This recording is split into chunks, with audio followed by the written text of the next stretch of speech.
विमानातून एक महत्त्वाची बातमी, पुणेकरांचा प्रवास महागलाय कारण पीएमपीच्या तिकिटात दुपटीनं वाढ करण्यात आली.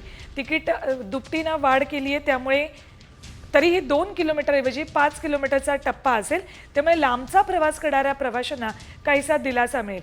पीएमपीनं गेल्या 11 वर्षात तिकीट दरवाढ केली नव्हती. कर्मचाऱ्यांचे पगार, सीएनजी, डिझेल आणि देखभाल दुरुस्तीचा खर्च वाढत चालला होता, त्यामुळे तिकीट दरवाढीचा निर्णय घेण्यात आला आहे. कशी असेल ही तिकीट दरवाढ बघूया आपण. पहिल्या टप्प्यामध्ये 1 ते 5 किलोमीटर तिकीट दर 10 रुपये असेल. 5 किलोमीटरचा पहिला टप्पा असेल. दुसऱ्या टप्प्यामध्ये 5.1 ते 10 किलोमीटरपर्यंत तिकीट दर 20 रुपये असतील. त्यामुळे दूरचा प्रवास करणाऱ्यांना ही तिकीट दर परवडतील. स्टेज तिसरी 10.1 ते 15 किलोमीटरपर्यंत 30 रुपये तिकीट दर.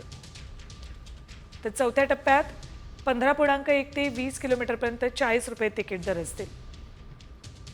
तर पाचव्या टप्प्यात 20.1 ते 25 किलोमीटरपर्यंत 50 रुपये तिकीट दर असतील. ही पीएमपीची तिकीट दरवाढ. सहाव्या टप्प्यामध्ये 25.1 ते 30 किलोमीटरपर्यंत 60 रुपये असे नवे तिकिटाचे दर असतील. सातव्या टप्प्यामध्ये 30.1 ते 40 किलोमीटरपर्यंत 70 रुपये तिकीट दर. 11 वर्षांनंतर ही तिकीट दरवाढ करण्यात आली. आठव्या टप्प्यामध्ये 40.1 ते 50 किलोमीटरपर्यंत 80 रुपये तिकिटाचे नवे दर असतील.